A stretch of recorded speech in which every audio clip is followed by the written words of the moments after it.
All right, we're almost there. We made it to week 16. Welcome, everybody, to Fantasy Football Today, presented by BetMGM, the sportsbook born in Vegas. We are on to the fantasy semifinals. Is Jerome Ford going to drive you to a championship? Is Jalen McMillan going to make you McMillions? Is Rodgers going to be airing it out for your team? Should I give you a tight end pun, or do you think I'm strange or smart? Welcome to the show. We're doing waiver wire here. You saved yourself with the tight end one. All right, I had to. Did I save myself? Jamie doesn't think I saved myself. Anyway, how you doing there, Jamie? I'm okay. How are you? Oh man, I'm good now that I follow you on Twitter. All this time, apparently, I never followed Jamie on Twitter. It was something I learned. What? Yeah, it's so weird. That happened to me once, like years and years ago, where suddenly I wasn't following Jamie anymore. Maybe you just misclicked along the way. I don't know. I will unfollow you guys if I want to say something about you that I don't want you to know. Like when we like Dave's birthday, like I'll usually unfollow him and I'll say, "Hey, wish Dave a happy birthday," and then. But then I see a million replies. Well, that's the thing, though. But you all know it's from me. I know it's from you because I go back and I read your tweets. Unfollowing me doesn't mean that I can't see other tweets that you've made. Well, Jamie had the bad beat to end all bad beats. We'll tell you about it in a little bit here, but let's get right into it to our top 3 waiver wire priorities. I like to call it that Heath had a great win of all wins. Yeah, it was really. I mean, it's hard to imagine, but. Who are the top 3 priorities this week, Jamie?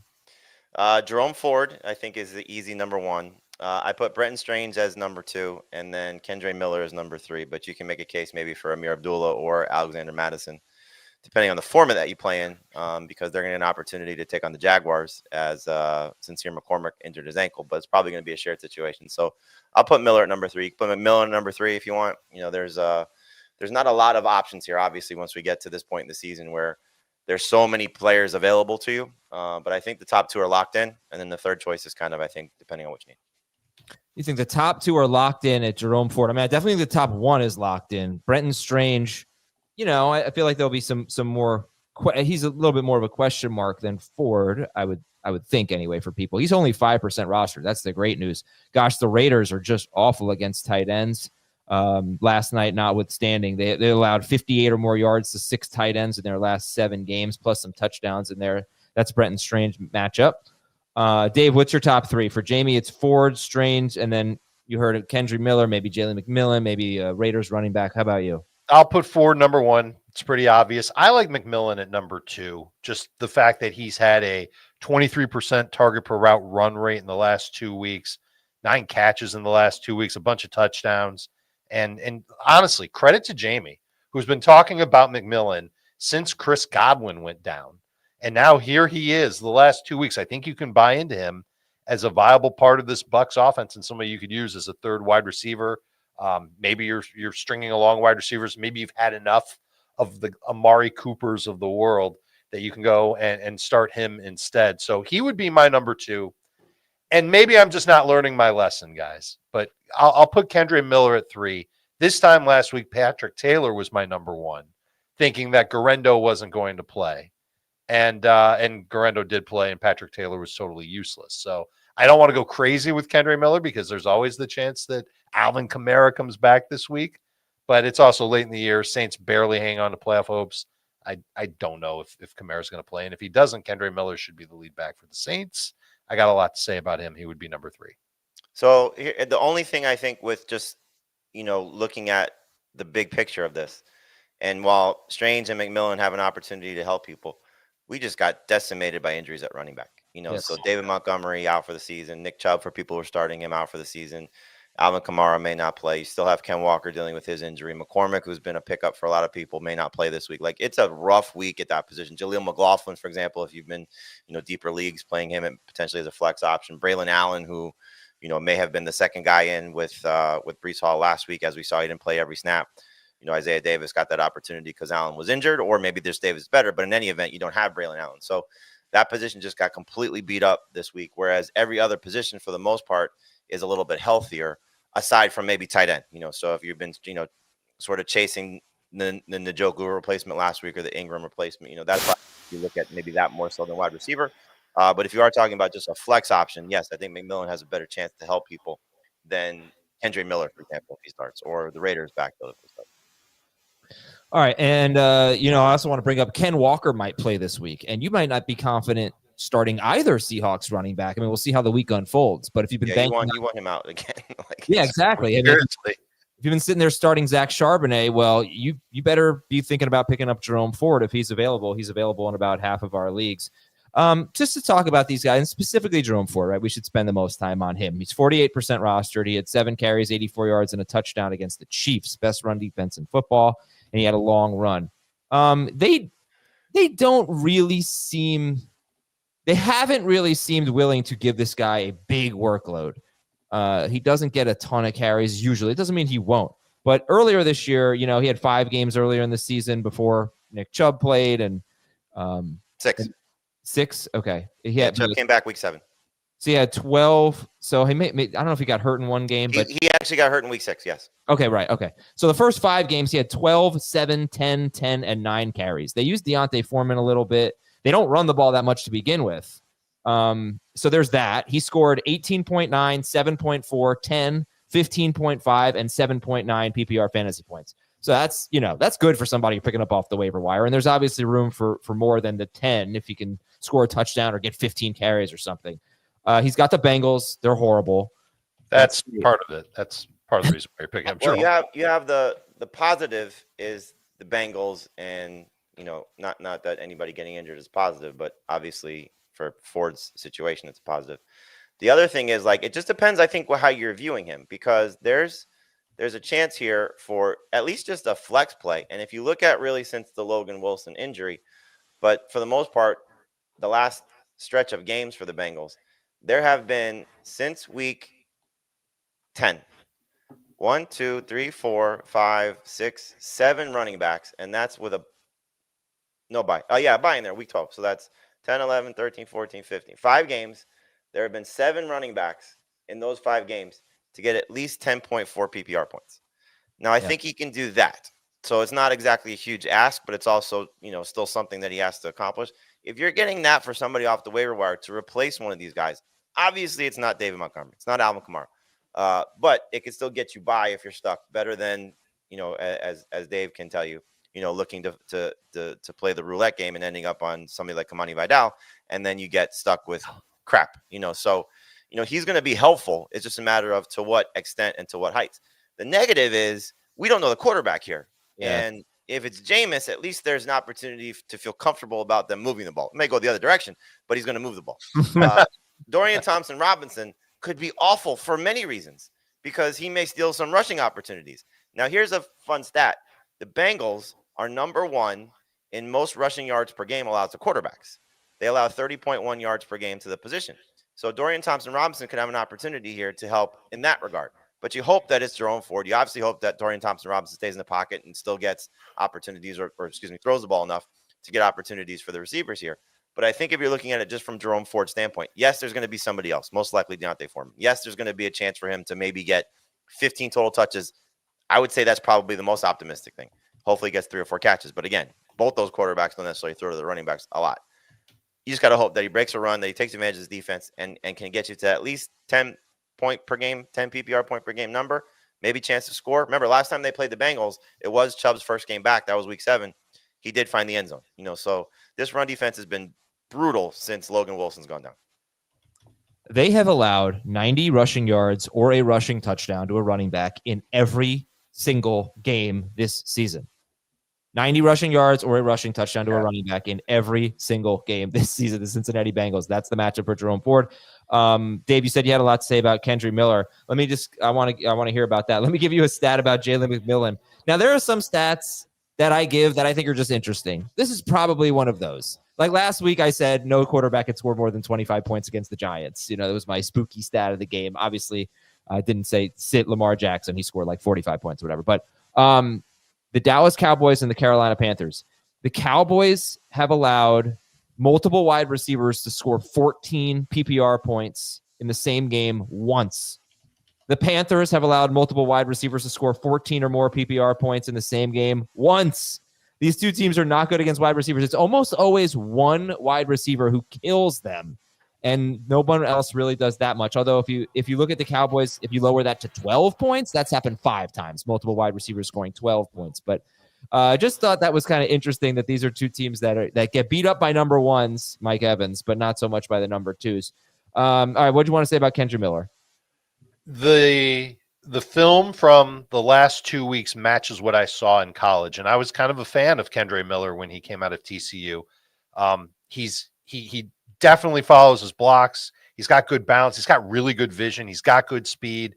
We haven't really seen in the NFL him do much as a pass catching running back, but I think this is a pretty good replacement for Alvin Kamara for the Saints, and somebody who's going to have fresh legs this time of year with an offensive line that isn't in the worst shape right now, especially compared to like at least half of the leagues or half of the offensive lines in the league. He could end up being a pretty decent pickup. So obviously, if you've got Kamara, you're going to unload all your fab to get him. And I think would I rather have Miller over Ford if I have Kamara? No way. I don't think so, but I still think that he could end up being a capable running back. He's certainly talented. And if Kamara's out, I think you can trust him as maybe a low-end number 2 running back. You just have to worry about the offense right in general and the work in the passing game, because we have not seen that from him.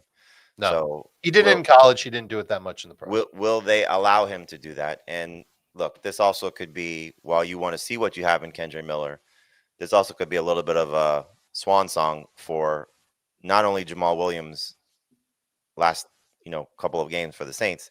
Who are they playing? Packers, yeah. His former team. So this could also be a Jamal Williams, hey, we're going to give you some additional work, because obviously there's an opening now. So it makes me a little nervous to trust Kendre Miller. Like, for me, at best, he's a flex. I'm going to trust Jerome Ford as number 2 running back. And sure.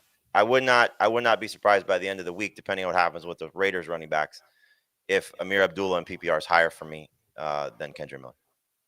I will say, though, one thing that Kendre Miller has going for him is his Week 17 matchup. If Kamara misses an extended time, it is the Raiders, whereas the Browns, Jerome Ford gets the Dolphins, who have been very good to against running backs. Not good too. They've been bad to running backs. They've been good against running backs lately. So Miller probably has a better matchup in Week 17 if you do get that far. All right, we have a lot more players to talk about, including Aaron Rodgers. We're going to start him over guys like Brock Purdy or maybe even Matthew Stafford, who he's facing. We're going to start him over Lamar Jackson against the Ravens. No, we're not. I mean, against the Ravens? Against the Steelers, we're not going to do that, right?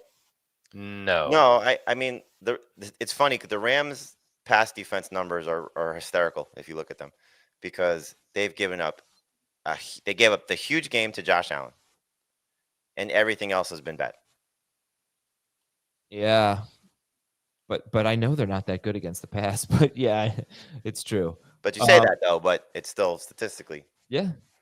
And it's still Rodgers who needed that strong second half against the Jaguars, and needed Devontae Adams to be Superman against the Jaguars. Yeah.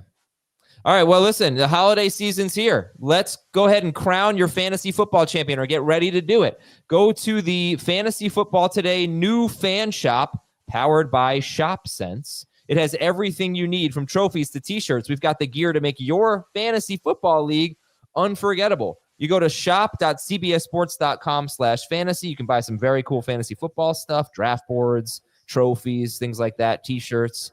Or you can just buy some cool stuff to decorate your fan cave or give to a friend. 'Tis the season, right? So go to shop.cbssports.com/fantasy. You can scan that QR code and look for a link in the episode description. All right, let's do some news and notes real quick here. Geno Smith might play this week. They seem optimistic about Geno Smith playing against the Vikings, so that's good news. Patrick Mahomes week to week with a high ankle sprain, but has not been ruled out against Houston on Saturday. Derek Carr plays on Monday. He has not been ruled out at Green Bay, but could be Spencer Rattler at quarterback. Probably won't be Jake Haener. Mason Rudolph, I don't know. We haven't heard who's going to be the quarterback. They haven't said yet for the Titans, right?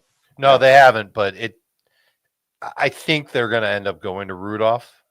So 2 QB leagues, you can't prioritize them. You can't make them the number 1 priority, but I would imagine that they'll give him another shot. And look, I made this joke a lot last year, and it came true. Okay. He played on December 23rd last year, and I said, this is his time of year. Okay. He's Mason Rudolph, for goodness sake. He scored 24 fantasy points against the Bengals in week 16 last year, Mason Rudolph. So he gets the Colts if he starts this week on the road. We don't know who the Browns starter is going to be, and we don't know who the Giants starter is going to be. It could be DeVito, it could be Locke, it could be Boyle, and they're at Atlanta. It's kind of, I think actually one of the most interesting decisions on the waiver wire this week is if you're in a super flex league and you need someone, you've got these options.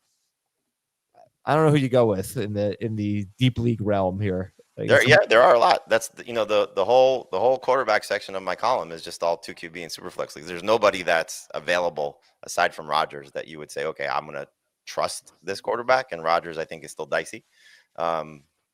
Like Cooper Rush, sure, good matchup. He's next best. Are you trusting Cooper Rush? I mean, obviously in super flex and 2 quarterback for sure. But in 1 quarterback leagues, there's not a lot that we could say, oh yeah, this guy's available. That's why you were asking, on Sunday about like replacing Kyler Murray. Like, unless you have somebody, you're kind of just, I'm not starting Aaron Rodgers over Kyler Murray. So you have all these options, and there's so much uncertainty as you just laid it out. Like even Dorian Thompson-Robinson, like, okay, yeah, maybe he'll run a little bit against the Bengals, but Winston may start. Mason Rudolph has been great. Mason Rudolph's been a better fantasy quarterback than Will Levis, and sure, no guarantee that he's starting. Spencer Rattler looked okay in that second half against Washington. No guarantee he's starting. Tim Boyle, no guarantee he's starting. Wentz, no guarantee he's starting. Like, it's just, there's a lot of craziness.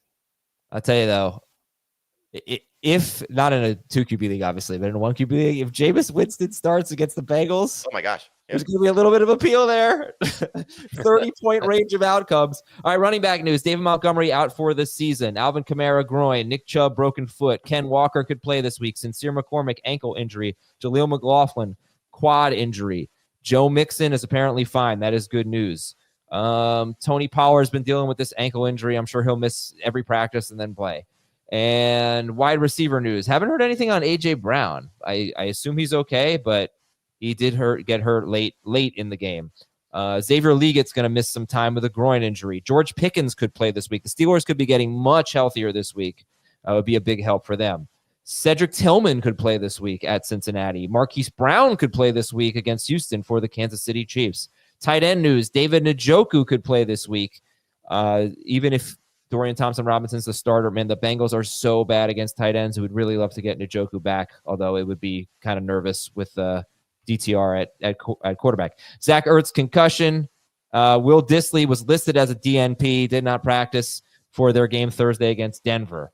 And the big defensive news, I would say, would be the Steelers. So they have safety Deshaun Elliott, defensive tackle Larry Ogunjobi, edge TJ Watt, he's their headliner, obviously, and cornerback Dante Jackson. All of them are questionable, but I feel like a little optimistic mostly for this group of 4 defensive players for their game at Baltimore this week. Huge game. We'll see if those guys get back.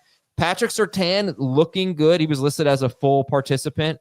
They play Thursday at the Chargers. Bengals defensive end Sam Hubbard is out for the season. I think he's out for the season, right? Probably out for the season at least. That was a rough catch. Yeah, he caught a touchdown and hurt his knee. And yeah, I'll leave it at that, except the Lions. I mentioned this yesterday. The Lions absolutely battered by injuries. They're at Chicago this week. They lost 3 defensive players, key ones, to season-ending injuries in Week 15. They're just so beat up. It's interesting for the Bears. All right, if you haven't signed up yet for BetMGM, use the bonus code FANTASY, and you're going to get a $1,500 first bet offer on your first wager with BetMGM. It's not too late. All right, here's how it works. Just download the BetMGM app and sign up and use the bonus code FANTASY. And to deposit at least $10, place your first wager on any game, and you're going to receive up to $1,500 in bonus bets if your bet loses. Just make sure you use the bonus code FANTASY when you sign up for BetMGM. We're going to take a break. Top 3 players at each position when we come back on Fantasy Football Today. Welcome to JJ's. I'll have a... Wait, there's no way I can get a burger? No chance. But you can have the NFL on CBS streams live on Paramount+. Oh, hang on. There's a toy. Jamey, who are the top 3 quarterbacks to look at this week? Aaron Rodgers is number 1. Yeah. Then it's Cooper Rush would be 2. And then 3, I have Carson Wentz ahead of Mason Rudolph. Now, I would start Rudolph over Wentz this week if you tell me both are starting, but obviously there's some uncertainty. And it does seem like if Mahomes is going to miss, he may miss 2 games. So the hope would be is that, he steps into Andy Reid's system and maybe gives us what he gave us in week 18 last year. If you recall, he started the final game for the Rams and had 30 fantasy points because he ran quite a bit. But he did get you 3 total touchdowns in the game against the 49ers in week 18. Meaningless, obviously, but he wasn't playing with anybody either. So I think he's got an opportunity here to maybe have a little bit higher ceiling than Mason Rudolph, but Rudolph could be a little bit safer just based on his matchup against the Colts. So if I throw 2 more names in there, Caleb Williams against Detroit and Jameis Winston, maybe thinking, hey, look, I'll claim Jameis Winston because who's going to pick up Carson Wentz or Mason Rudolph or something like that? And if Jameis isn't the starter, then I can pivot. How do you feel about those 2 guys, Caleb against Detroit and Jameis at Cincinnati? So you're most likely talking 10-team leagues. I would go Williams first of all these guys. I mean, we've seen this Lions defense now just with all the injuries. He already had success against them once. He's going back home after a 3-game road trip. Actually don't mind Caleb Williams this week. He kind of has been, prior to last night, a 18+ per game scorer. And I think he can get there. Like at this point, if I'm searching for quarterbacks off the waiver wire, I'm just hoping for a floor. And if the ceiling comes into play, then I'm going to be thrilled about it. So like Jameis has such a low floor. Like he can go out there and throw a pick in the first quarter and they bench him. Like that's how piss poor things can go for him. For these other guys, really, and again, we can discuss this, but in the column, it's a lot of super flex and 2 QB options. So 1 QB leagues, yes, Caleb Williams is easily number 1. The rest of these guys, and really including Rodgers, are more 2 QB super flex guys for me. All right, Dave, let's throw it to you for the running backs. Ford 1, Kendre Miller 2, and I've got Tyjae Spears 3. But if I had a better feeling about which Raiders running back to trust, I'd put them ahead of Spears because I can't say for certain that Spears is going to be even a third of what he did in week number 15. So I think it's pretty easy who the first 2 are, and then it just comes down to how you feel about the Raiders. If you think they're going to be chasing points and trailing heavy against Jacksonville, then Amir Abdullah is your guy. But if you think they're going to be competitive, then maybe Madison's your guy. And if you think Tony Pollard just isn't going to be back in his main role and Tyjae Spears is going to continue to share with them, or if you think the Titans are going to chase points, then he's your guy. Point is that there isn't a good third guy. So I think you can make a pretty strong case that Spears could be 1 this week because Pollard did not practice last week, could not finish the game this past week, may not be 100%. But he did finish the game. Well, he was okay. He was limping in and out of the game throughout the game. So he's clearly dealing with something and not right. And so if they decide, you know what, we're going to shut you down for a week, come back and get your 1,000 yards. I think he's like 30-some yards away from 3 consecutive 1,000-yard seasons. We're gonna take care of you. Go get healthy. Spears may be the best option to get this week. So better than Kendre Miller, better than even Jerome Ford. Just because I think his offensive environment and his matchup are still, on par or, scenario a little bit better just because his quarterback situation may be better. So there's an argument for him to be 1. I just look at the Raiders situation. Desmond Ridder was not throwing to his receivers at all. No. Until the fourth quarter, he did not throw a pass, did not complete a pass. Not a single cut completion to a receiver until the fourth. With like 5 minutes left in the fourth quarter. With 5 minutes left in the fourth quarter. Abdullah has played now 3 games with somebody missing. And in 5 games with somebody missing or getting hurt. In 3 of those 5 games, he's had 3+ catches and scored 10+ PPR points. So to me, that is something in that format I will chase, I guess, if you want to say, more so than Madison, who I don't think is going to get those opportunities, but clearly has a better chance to lead the team in carries and potentially score because it's Jacksonville. So they're both flexes, but I just think in PPR, Abdullah's a little bit safer. Totally and just to have it here, Pollard did play 1 fourth quarter snap, but they were down 2 scores plus in the game against Cincinnati. So usually that's when Spears plays a lot more anyway. Madison had a 5-game stretch where he had basically taken over as the starter, and he scored 9.4 or more fantasy points in PPR in 4 of those 5 games. He scored Yay. 15 or more. Well, I mean, look, you're desperate. No one's telling you. No, I get it. Just 9.4 PPR is hard to He scored 10. He scored 15.3 or more in 2 of them. And the Jaguars give up the 3rd most fantasy points to running backs. They're just awful against them, and the 2nd most receiving yards per game to running backs. So 13 or more PPR points to a running back in 11 of 14 games this year. I mean, if you can tell me which Raiders running back has that floor, put that guy at the top of the list for this week. I mean, I'm so annoyed that I'm going to have to make this decision. Instead, I had a bad week with running backs. I had a good week. I won all my leagues. I'm on. And what if McCormick ends up being okay? Oh, yeah.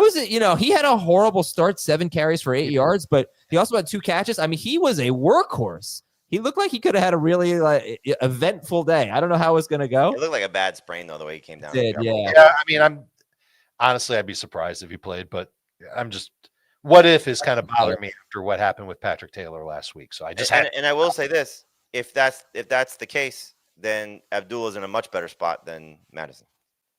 All right, let's talk about wide receivers. Jamey, who are the top wide receivers? Top wide receivers: McMillan's an easy number 1. Romeo Doubs is number 2, and then number 3. You can make a case even for Christian Watson being 3, but I mean, look, Rashad Bateman's just been a touchdown magnet for Lamar Jackson, who's having such a fantastic season, and I think they'll be throwing against for what now seems like a beat up Steelers secondary. So there really is seemingly the theme is no clear number 3, safe number 3. So I have Bateman number 3, but you can make a case for Watson. You said Dobbs is 2? Yep. So you like Dobbs better than Watson? At this point, yeah. Okay. They're both going to get about 6 targets. Right now it looks like Dobbs has become a reliable somewhat option for Jordan Love.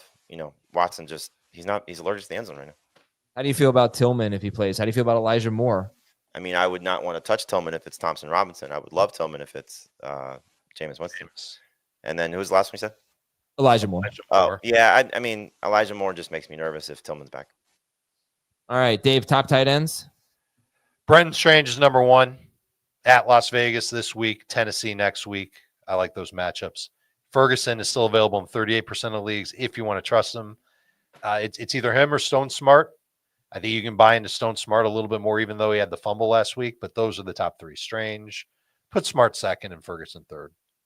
Yeah, let me ask you about Strange, right? And I guess the thing that bugs me is the 46 pass attempts from Mac Jones, and I've spoken about this many times. You buy into players after games where their quarterbacks throw a ton of passes, and then they let you down the next week. It happens kind of consistently because this is the first time he's thrown more than 32 passes in a game. And then you got like the fact that Evan Ingram was so bad basically with Mac Jones. Am I supposed to believe that Brenton Strange is some kind of must-start guy or top 12 guy? Talk me off the Brenton Strange ledge because I'm not. I lost Ingram in a league. I picked him up, so I get it. But what do you expect from him? I expect a lot of decent volume and low ADOT. So short area target. He is capable of winning further down the field, but he's not nearly the athlete that Ingram is. And I don't see a number 2 target. Yeah, Brian Thomas is number 1. Everybody knows that. Parker Washington, I don't think is that good. I think Strange is going to be next up. 11 catches I would throw out. I don't think he can do that again. But can he get you 6 catches for 50 yards? In full PPR, I'd like that. In non-PPR, I would not like that. But we're kind of scrambling for tight ends at this point. What's interesting is that we're sitting here and we're praising Brenton Strange for the game that he just had with Mac Jones. And we're kind of overlooking a very similar game for a guy that might have a better matchup in Chigo Okonkwo, who had 8 catches for 50 yards on 10 targets as well from Mason Rudolph. And again, I think they're both risks, clearly. When you're looking at it, like do the Titans even have a number 1 option at this point? Their 2 best pass catchers coming off their last game were the running back and the tight end. So Calvin Ridley's been a complete disappearing act, really for the last month. And Nick Westbrook-Akine is not even scoring touchdowns anymore, so he sucks. But I mean, anyway, you mentioned there's no number 2 guy for the Jaguars. We've seen in the sample size of Mac Jones, this solid game for Brenton Strange from a target and production standpoint. We had a huge game from Parker Washington 3 weeks ago. So That's true. there could be just a situation here where it's fool's gold. I said this on Sunday. Like we're chasing a guy that just popped up out of nowhere because Ingram wasn't doing anything with this. So it's clearly a gamble. But I think in the case of like those two guys, Okonkwo and Strange, and even Smart, you have to be done with Kyle Pitts at this point. You have to be done with K-Dot at this point. You have to be done with Jake Ferguson at this point. And, Dave's right. He's available. There's a reason I think he's available. Like, people are just done. He's just not producing with Cooper Rush. Now, he may. It's a great matchup this week against Tampa Bay. He may. But it just feels like there's just, awful, awful production here. And the one surprise that might happen is, what if Jameis does starts and the joke was out? Could be Jordan Akins. Bengals stink. Yeah. But they get like Whiteheart or whatever. No, I know. That's what I'm saying. Like, look, if you're in this canoe of I'm stuck at tight end, I'm going to look at opportunity and matchup. And for me, Strange is one. I like Smart still because I think he's going to get opportunities here from what's still a beat-up Broncos secondary. I know they didn't show it last week, but they did show it the game before against the Browns if Riley Moss is not there. And there's an opportunity still for Chig. Again, if you're looking at it, they may have finally discovered something that, get this guy the ball. He can actually make some plays. Imagine starting Chig Okonkwo in like a 12-team league in your fantasy semifinals. That would be something. But you know what? We've talked a lot about some offensive players. Maybe the DSTs are the – well, actually, wait. Pause on the DSTs. Would you start Brenton Strange over Tucker Kraft, over Hunter Henry, guys like that? In PPR, I would. I have it ranked that way now. It's close. These are the type of things that could go either way. Kraft with Dobbs back, he was good. He just wasn't great. And Henry obviously has, fallen off a little bit the last couple of games. So you have to be maybe concerned that that's kind of been the pattern of his career. Yeah. Just remember the rule of 6 targets when it comes to tight ends. If it's really hard for a tight end to have a good week, you have to be Mark Andrews. You have to basically score. If you're going to get 6 targets, if you're going to get under 6 targets and be good for fantasy purposes, we're looking for guys who can get you at least 6 targets and get you some good catches and some good yardage on top of it. And I think that's something that Strange offers at this point. Okay. So now the DSTs, Jamey, it's, last week we were super pumped about the Commanders and the Ravens. Who are we super pumped about this week? The Texans. The Texans, if it's Carson Wentz. I mean, this has not been a great offense with Patrick Mahomes, and now we're asking Carson Wentz to come in here and, make things better for a team that just completely turned over Tua Tagovailoa. They're going to get after the quarterback. Tackles have been awful for the Chiefs, so the Texans are the number one DST for me to go get. The Falcons are 2. Obviously, the Giants are bad. Falcons defense showed up last night against a bad offense for the most part. They gave the late touchdown, but they did a good job. So those are, neck and neck. If you want to go Falcons over, Texans because of the chance that Mahomes plays, he'll be a gimpy Mahomes. But I like the Texans if it's Carson Wentz first.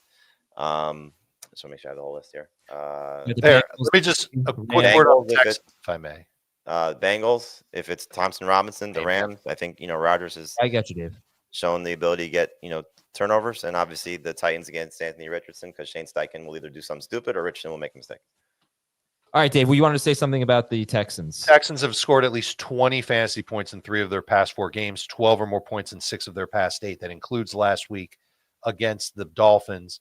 I think their defense is starting to peak. And as they're heading toward the playoffs, if their offense can get it together, they'll be a dark horse team for the playoffs. But defensively, they're playing really well. And I think Jamey laid it out with why you would start them against the Chiefs. Even if Mahomes plays, he might not be the same guy. Very good chance this is an ugly, low-scoring game on a short week. I will say this. If Mahomes plays, I'd rather have the Falcons. If Wentz plays, I'd rather have the Texans. How do you feel about the Falcons and Texans versus the Ravens, who are no longer playing the Giants? They're facing the Steelers. Oh, both better. Agreed. How about the Broncos against the Chargers? Both better, but in the same range. Really? I'm going to open my rankings with both of them better, but if it's clear that Surtain's going to play, I'll be more interested. I think I'd be more interested in the Broncos over the Texans. I don't think I can get away from the matchup against the Giants for Atlanta. The Falcons had 10 sacks in their first 11 games. I know. And they had a bye, and they have 13 sacks in their last 3 games. They turned They had out 5 against the Chargers in that game after the bye. They completely changed their defensive identity, and they started to blitz a lot more, and they were obviously affecting the quarterback. And now here they are against the worst offensive line in the league right now in the Giants, with who knows who will be at quarterback. Oh, man, I really thought we had it last night, Raiders. I really thought we were going to pull that off, give the Giants the number 1 pick. It is tough being a Raiders fan. It is really tough, man. We keep losing these close games and not. It was watching the last drive, and they kept showing the Raiders fans in the stands. Like, I couldn't tell if they were rooting for them to win or lose. Lose with dignity. They saved face a little bit. Yeah, maybe not throw a pick in the end zone. Kickers. Oh yeah, right. In one moment, we'll get to that. Kickers. Kickers, Will Reichert taking on Seattle, Josh Carty taking on the Jets, Jake Moody taking on the Dolphins, McManus taking on the Saints, and then chase the Raiders, Cam Little against the Raiders. Okay, who wants to be our best friend? Audience out there, raise your hand. Do us a favor and just take 30 seconds out of your day and vote for us, please, for the Sports Podcast Awards. Go to sportspodcastgroup.com. Everything's singular. Well, sports is plural, I guess. Sportspodcastgroup.com. Click vote now. Fantasy betting and gaming podcast. Best fantasy betting and gaming podcast. Scroll down, find Fantasy Football Today, and vote. I'd already vote, but I'd vote again, but I can't. I've already voted once. So please, thank you all for voting. I see some of you have already voted in the chat. I appreciate that. You're the best. We are your best friend. And for those of you who have not voted yet, we are not your best friend yet, but we will be when you go to sportspodcastgroup.com. Click vote now. Best fantasy gaming, betting and gaming podcast, Fantasy Football Today. All right, Jamey, what happened at the end of that game last night?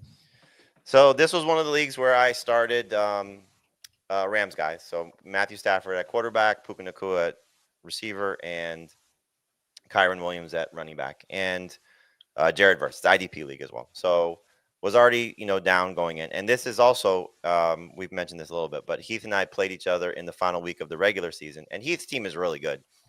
When I beat him, I scored my best, the highest score of the league in week 15 of any team. And his team had a really good week, but just lost. But he also didn't have Derrick Henry and Joe Mixon. So you know what happened. Mixon struggled. Henry struggled. So I'm like, oh, maybe I have a chance. I go into Monday night with Justin Jefferson and Jacoby Myers, and I had a tough call going into the week of Jacoby Myers versus Khalil Shakir, and I went with Myers stupidly. But Jacoby Myers and Khalil Shakir, I think he was up 3. Oh, no, he was up a point versus Jordan Addison, Drake London, and Jesse Bates. So first off, for anybody that didn't watch both games, Justin Jefferson dropped one of the easiest touchdowns he'll ever have. That killed him. He got tackled at the 1-yard line also. Is that when you started to have that feeling in your gut? Like, I had the feeling Thursday, but yes, that it wasn't going to go my way. Then Drake London scores the touchdown, and Jacoby Myers through the first 3 quarters has no catches. So was not looking good. Then I didn't really check the score, and I'm looking, and Myers has a few catches on the final drive, and I look, and on his last, I don't know if you also recall, he had the catch, and then was immediately knocked out of his hands, and there was question it could have been fumble. Yeah. So I was like, oh, here we go. And then I look right at the end of the game, and I had pulled ahead of Heath percentage points. It was like 157 point something to 157 point something, whatever it was. And I'm like, wow, if the game ends, this is like such a huge comeback here, because at one point it was up like 14 or 15 points. So this is half PPR, by the way. So then they throw the Hail Mary on the first one, 2 seconds left. They throw the second Hail Mary, and again, all Jesse Bates had to do was touch the ball. He intercepts it. He ends up beating me by 6. So congratulations to Heath. It's funny, like, obviously there are people that play in 1 or 2 leagues, and this impacts them a hell of a lot more than it does somebody like me who plays in a lot of leagues. I'm still alive in 10 playoffs, so it's not like my fantasy season's over. It's crushing. It sucks. I hate losing. I hate losing to coworkers, because Heath can hang this over my head for a very long time. I won this league last year. I've won this league a few times. It's it sucks to lose, but it's always, good to see your friends have a positive moment as well. So no, that's BS. You want them to lose. I'll take it for what it's worth. Leagues that we all want to win. Yeah, it's one of the ones we it's prized to us because it's all of us in one league with a bunch of colleagues and good friends. Not me. And we all just the money is almost secondary. Yeah, give me the title, give me the trophy. Yes, no, the money is definitely secondary. If I lose, I'm playing Adam Silverstein this coming. If I lose to him, man, I don't know if I can talk to him for a month. Yeah, no, I get it. So he said he was so upset he turned off his TV after the Jacoby Myers. He was so upset that he lost on the Jacoby Myers catch and then he won on a Jesse Bates interception to close out. I'm hoping. Like I was watching the replay like 17 times. Like, did he come down with it? Did he catch it? Did it fall out? Like, yeah, no, he sure did. And I said, Heath texted me to like alert me of it, and I said, "Is this the league? One of the leagues where Jamey said he was going to lose because he started Rams or 49ers?" And he said 49. He said, "Yeah, Rams." I was like, "Well, I guess Jamey was right all along." I did get a lot of responses. We got a few emails of people that were in a similar situation that they got screwed by the 49ers and the Rams, and they still won. So that's awesome. That's what I'm saying, man. Like, I want to leave Jalen Waddle in my team. You can get it. You can survive a dud. All right, we got to take a break, come back, and we got a lot more names to get to on the waiver wire. We'll be right back on Fantasy Football Today. Baby, we are gonna start a fire. From world-renowned clubs simply devastating to worldwide stars, Wrexham have done it. This incredible ride continues. The English Football League on CBS Sports Network, and stream every match live on Paramount Plus. All right, Jamey, give me some shallow league guys. We're talking about, Matthew Stafford. Do we like him this week? Jalen Warren or Tank Bigsby? Gosh, if Keenan Allen were available, that'd be pretty exciting. Although, got to remember, it is late December. Some outdoor games in places like Chicago and Cincinnati could be nuts, but we don't know yet. But who are the shallow league guys to focus on? Stafford and Caleb Williams would be my two favorites at quarterback if they're available. I think Stafford will have some success against the Jets, more so clearly than he had against the 49ers. And Caleb Williams, I think, will actually be a decent quarterback this week against the Lions. At running back, there aren't a lot of great options. Jalen Warren, I think, will be a little bit more involved because of how the Ravens struggle with pass catching running back, so he's a flex.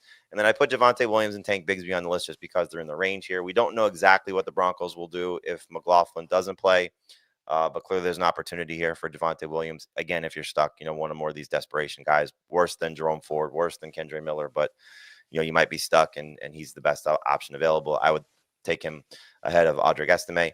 And then Tank Bigsby, I mean, obviously it was a huge game from a snap share standpoint for Travis Etienne. He played almost 70% of the snaps compared to 26% for Bigsby. But he does have 29 carries in his last two games, and it is the Raiders. It is an opportunity for them to play with the lead. So he does have, I think, a chance to be a flex option here. He did score a touchdown 2 games ago. Wide receiver, you mentioned Keenan Allen and his potential. Romo Dunze also had a potential touchdown. At least had a couple of end zone opportunities as well. Adam Thielen, I think, will bounce back and play a little bit better than he did last week. And then the two Colts guys of Josh Downs and Michael Pittman. Not a bad matchup, clearly, against the Titans. Tight end, there are usually a lot of guys in this range. So, hold on. How do you feel about Josh Downs? Are you ready to move on from him for Jalen McMillan, or do you keep him? Oh, I would play McMillan over Josh Downs, but I think he'll play a little bit better this week. It's just a better matchup. They'll be at home. The Titans secondary has not played well, and I think you'll see a chance here for Anthony Richardson to lean on him a little bit more. But it's tough trust. I mean, obviously it's Richardson and what he's struggled with, but clearly Josh Downs has been a go-to option for him when he's been right. So number 3 receiver still, and then for the tight ends. You got Tucker Kraft. You got Pat Freiermuth. Obviously, Freiermuth, I think, is more dependent on the George Pickens situation.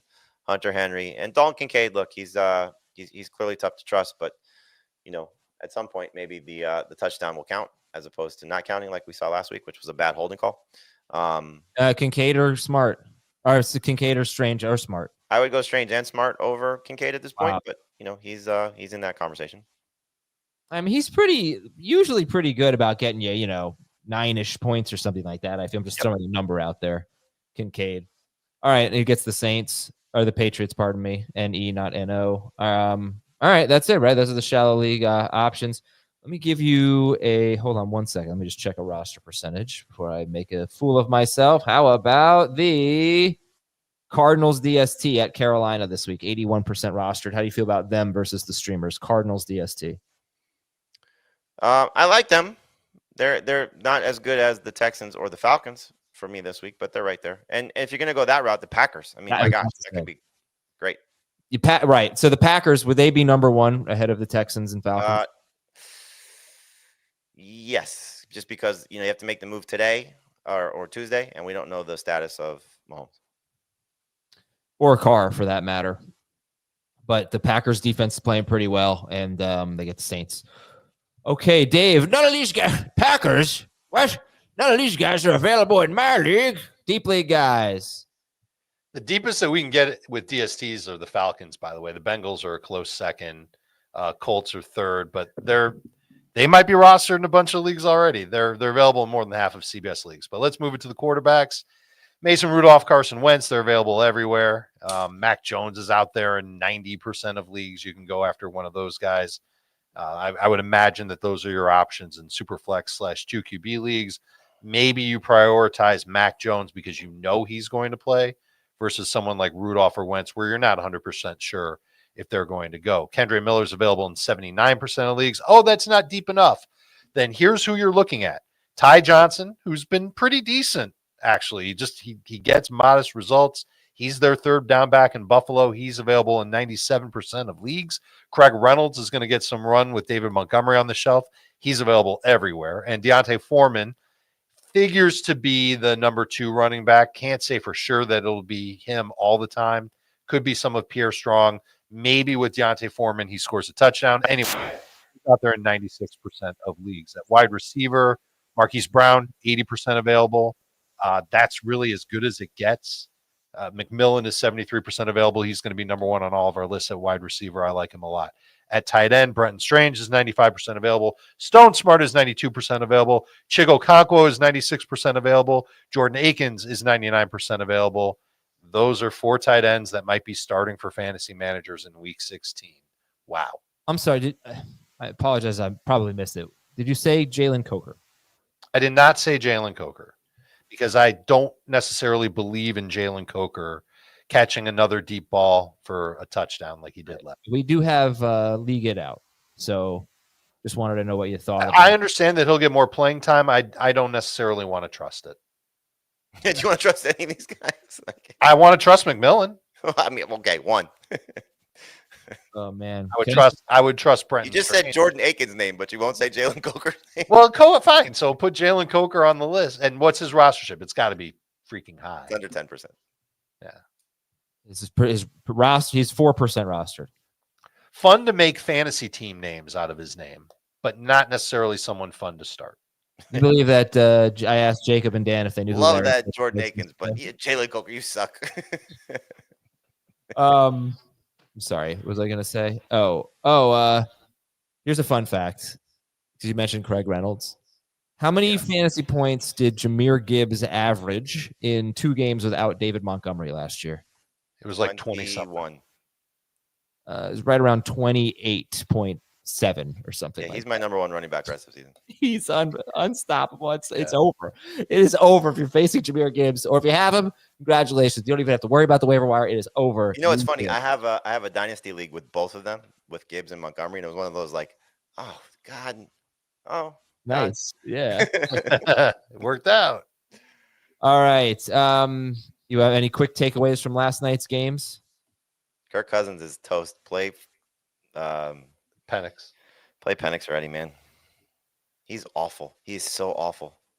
Yeah, and this time Raheem Morris even said he's got to play better, and Kirk Cousins said he's not wrong. So could have said that a month ago. Yeah, but he's been pretty supportive of him. But this time he said, I mean, he had an easy first down on that last 3rd down throw. I can't believe he didn't connect on that throw to McLeod, wide open. That was a great play by the linebacker there. It was. He was like a half a second late throwing the ball. He was open. I totally agree, but still, great call by Antonio Pierce. It was. And also, that roughing the passer call was horrible. Right before, I don't know if you saw it, because we had 2 games going on at the same time, but they forced a punt with about 2 minutes left, and Spillane got called for roughing the passer. It was terrible, I thought anyway, and so did the announcers. And then they got a new set of downs. And then that's 3 plays later. That's when Cousins threw incomplete to McLeod. But it's cost them a lot of time and it cost the Giants the number 1 pick. All right. So you have faith in DeAndre Swift? How excited were you, by the way, watching Shedeur Sanders and Malik Neighbors play catch? I didn't even see it. I just read about it. But I'm all in on I don't even know, but it'd be fun for me to be a Cam Ward. But anyway, DeAndre Swift, surprisingly good game. Actually, not good from a fantasy standpoint. He scored single-digit PPR fantasy points for the 4th time fourth in a row and 5th in his last 6. But he had a touchdown called back. Oh, on the stupidest thing. Yeah, on a player not reporting his eligible. Yeah, so I don't know why the Bears are still deciding to use a backup guard as a fullback after he cost them a touchdown earlier in the year. But now here they are doing it again, and he failed to report. Usually when when a 6 offensive lineman comes in, they have to go to the referee and say, I'm here, I'm reporting as an eligible receiver on the play, because you're not allowed to otherwise do that. And so he didn't do it. Swift scored the touchdown. Penalty brought the play back, and then they didn't get a touchdown on the drive. It was miserable. So Swift could have had an even bigger game against a really tough opponent. And I'm just happy that he had over 20 touches in the game. Or he had exactly 20 touches in the game. Against the Lions now without Aleem McNeil. And they did pretty well without McNeil briefly a few weeks ago when he was checked for a concussion, but it's a better matchup than we thought. You know what? I want to focus on the waiver wire, so I'm sorry. So if you guys have any big takeaways about Bowers or Myers or DJ Moore or whatever from these games, hit me with it. I would lower expectations for the pass catchers on both the Falcons and the Raiders until their quarterback situations improve. For the Falcons, that's going to mean Penix playing. I don't see that happening as long as they're in playoff contention. For the Raiders, it means Aiden O'Connell coming back. That could happen. But I would not want to trust any pass catchers. You're going to start Bowers in London, but don't have high expectations with Ritter and Kirk Cousins. Sorry, Jamie, we wanted to say something? No, I agree with Dave, 100%. Okay. And just Cousins stinks, but he only threw 17 passes in a game they were leading basically the entire time. So what do you expect this week? 18 passes against the thanks. All right, back to the waiver wire here. We're not focusing so much on who to drop at this point, but Jamie talked about Matthew Stafford and Caleb Williams. You like them, you said, better than Aaron Rodgers, right? I do. Do you like Anthony Richardson better than Aaron Rodgers? I don't. Dave, do you like Anthony Richardson better than Aaron Rodgers? No. All right, like how much of a difference is there between Rodgers and Stafford in that same game? They're close. Look, the thing about Rodgers is he's been kind of living in that 18-point per game range. I think it's like 6 of his last 7 games. He's been 18 points per game or more. So again, like I talked about, there's an opportunity here for some of these guys to give you a decent floor. It's just a matter of, I don't think he's going to have such a high ceiling because this Rams defense has been pretty spectacular in keeping points down for opposing quarterbacks. Now you could say, okay, Jalen Hurts didn't throw very much in that game, but he had 16 points when the Rams and the Eagles faced off.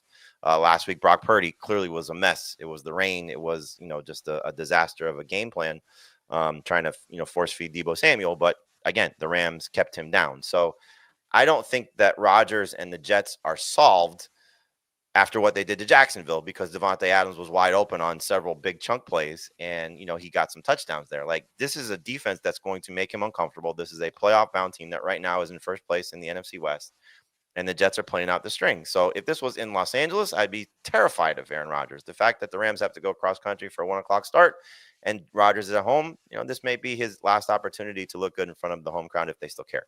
So I just think the Rams defense here they're another team that's in play DST wise, and Rodgers makes me a little bit nervous. Okay. How do we feel about Aaron Rodgers, Caleb Williams, Anthony Richardson? Stafford is 79% roster. But how do we feel about them compared to Brock Purdy and Tua Tagovailoa, who will face off in Miami Gardens, Florida this weekend? Tua's up better, keeps him toward the top of the list for me. Tua over everybody that you said, and that includes Purdy. The Dolphins defense, they've played well 3 of their past 4 games. I mean, we just saw Stroud have 2 touchdowns. He didn't throw a ton. He didn't have a lot of yardage, but 3 of the last 4 quarterbacks they faced, 19 or fewer fantasy points. I know Rodgers had 300 yards against them, but he didn't have a great game. So I still believe that this Dolphins defense can keep things tough on Brock Purdy, and Purdy does not make my top 12 at quarterback. Yeah, I'll take Purdy over all these guys. I do think that Tua's makes me, it didn't take into account the tackles being out and how bad he looked. So I'm done with Tua against this 49ers defense if they're healthy.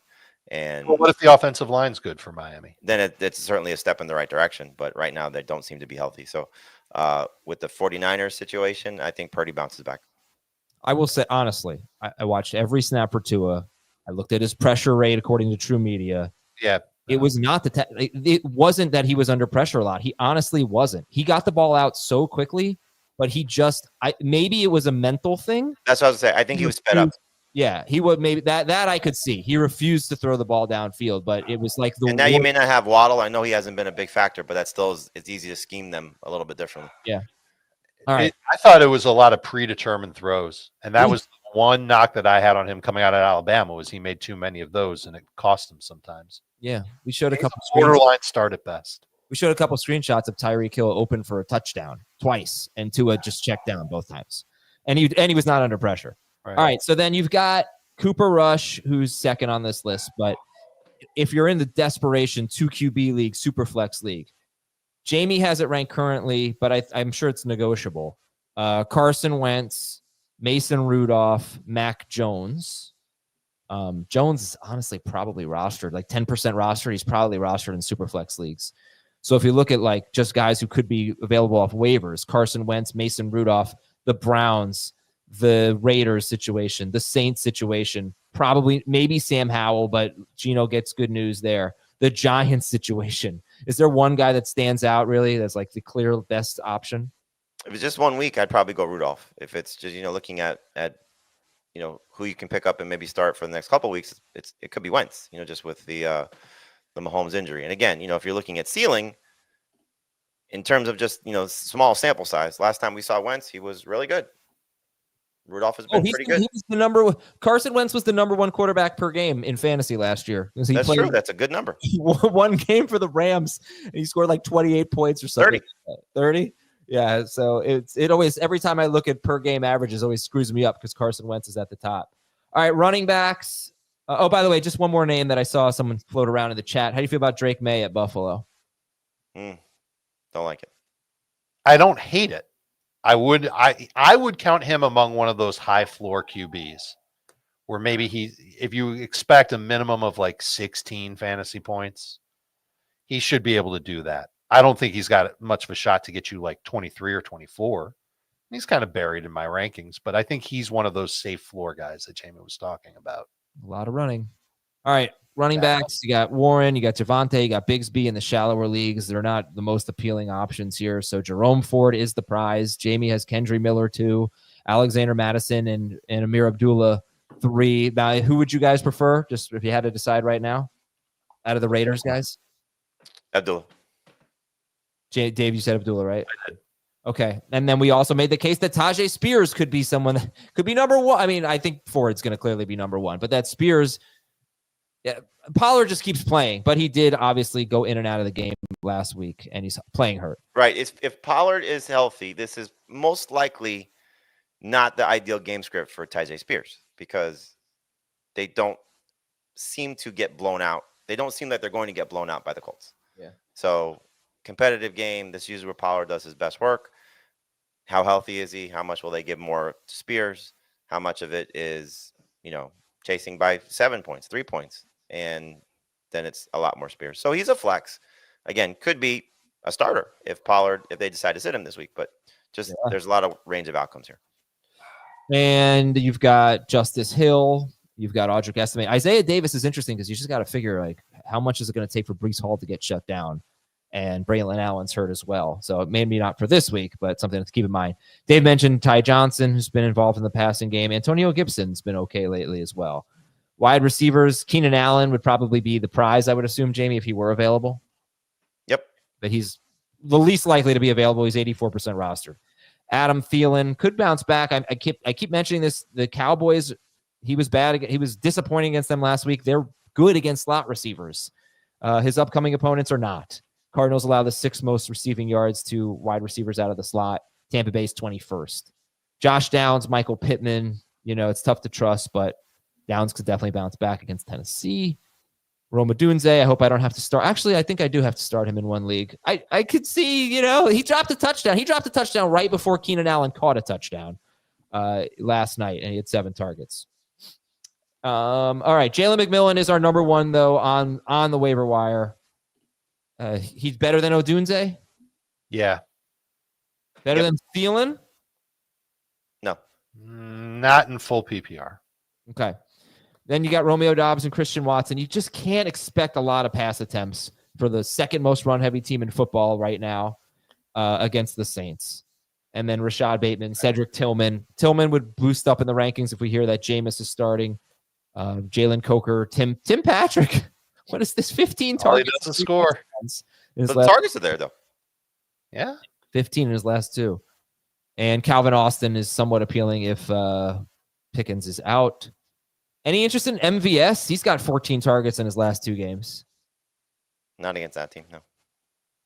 What? Revenge! It is a revenge game for MVS. If Carr plays, it's different. Okay. I would agree. And the tight ends in the shallow. How desperate you have to be at wide receiver to go with almost anybody that we named. Thielen, McMillan, maybe they're on a different level.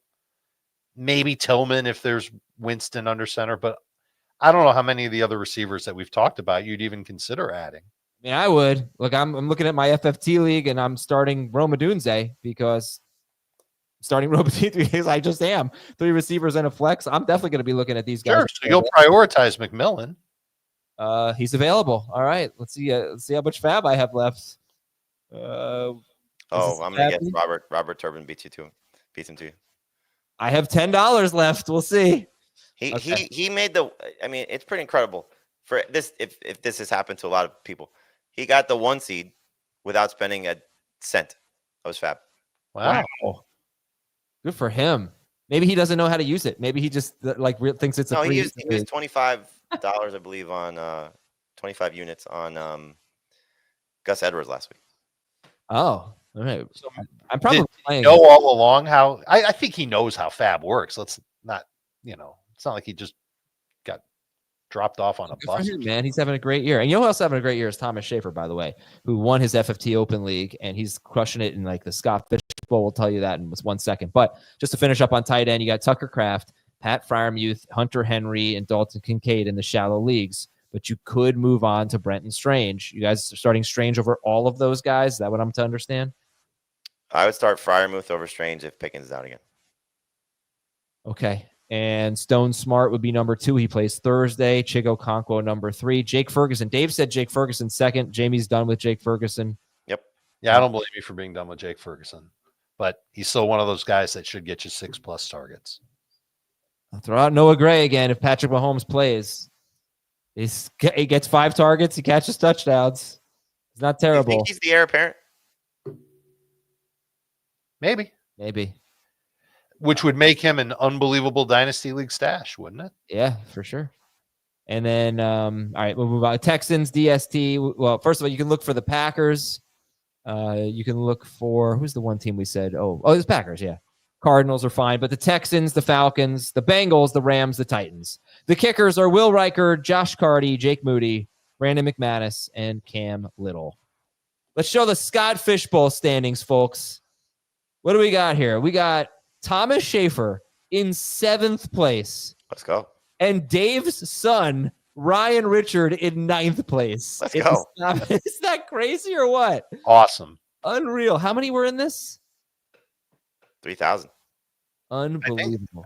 There were hundreds of leagues of 12 teams. So like 4,000, I want to say. Good for you guys. Schaefer has had they both made the top 250. And Jamey did not win his FFT Open League, unfortunately. No, I lost. And John Breach lost one of our other CBS guys. He lost like on last night. But Schaefer's advancing, and let's see if Brinson's advancing. I know he was Brinson's advancing, and I think that's it. Maybe Sia? Did Sia advance? No, Sia came in 3rd. So I'm going to be proud of Ryan if he somehow beats Schaefer and everybody else to win the Fishbowl. But I think a part of me is going to feel a little weird if my kid beats me to the fishbowl. No, that's awesome, dude. It's like when he beats you in basketball for the first time. You know, he's but that's never happened. Really? It's happened a lot. The fans. It used to never happen when he was like 9. And now the kid learned how to shoot threes, and I have no chance against him now. Plus, I'm I fat. don't know who I'm rooting for. So who are you rooting for? You rooting for Thomas or you rooting for your son? I'm rooting for my son. I'm close. Who are we rooting for? I don't know. I think I'm representing our podcast. It's got to be me. Well, so's Ryan. I think I'm rooting for Thomas. Well, why don't Thomas run down like the core of your team? Well, but before you do that, if you guys square off as the final 2 teams, right, or is it just points till the end? I think it's points until the end. I think you've got to be the best team in the last week of 50 teams in order to win it. So what would be amazingly ironic would be is if it's Thomas and Ryan down to the final 2, and Ryan says, "Hey Thomas, do you want to split the winnings?" Yeah. There are no winnings. There are no winnings. No, but There's that's a Dave's trophy. move. Oh, that's Dave's move. That's That's where Dave's move. That's my move. That's my karma move. Who you got, Thomas? Well, I punted on I punted on quarterback and tight end, so that's kind of why my team's so stacked. But I have Jefferson, Jacobs, Amon-Ra, Kamara, Devontae Adams, Garrett Wilson, Jonnu Smith I picked up when I punted on tight end. Nice. And I had Rodgers, Will Levis as my second quarterback. I had Carr, but he's hurt. So my receivers and running backs are just stacked. And I have Garendo I picked up too. So we'll see. All right. Ryan's got Jaden Daniels and Josh Allen. And there's crazy points for quarterbacks in this, especially if they run. So that's the anchor. He also has, I'm reading his team off, Chase Brown, Devontae Adams, Terry McLaurin, Brian Thomas Jr., Brock Bowers. It's tight end premium. Zay Flowers has been stinking for him. On his bench is Jerome Ford. Ooh. He works on return teams. Ford was worth 43.55 points in Scott Fishbowl this past week. Wow. Thielen is on his bench. He's got Kincaid to stack with Josh Allen. He's got DJ Moore, who sometimes does stuff. I'm going to root for Ryan. If your quarterbacks if you're stuck at quarterback, Thomas, I'm nervous about your team's chances. Well, that's what's helped me because I didn't draft a quarterback or a tight end. Everybody goes quarterback, tight end, and that I'm top 10. Who are your quarterbacks? Run it down one more time. Rodgers. I mean, I'm probably gonna pick somebody up. I have Ritter. I basically have every backup quarterback that's playing now. But yeah, Rodgers is the main guy. And I had Fields, but obviously he got benched. So he got hurt. Yeah. He did get hurt last weekend. All right, well, we're going to wrap it up. Thanks so much. We'll see you on CBS Sports Network at 1 p.m. Eastern for Who Has More and some more talk about the waiver wire. Have a great day, everybody. Talk to you tomorrow on this podcast, Fantasy Football Today. See ya.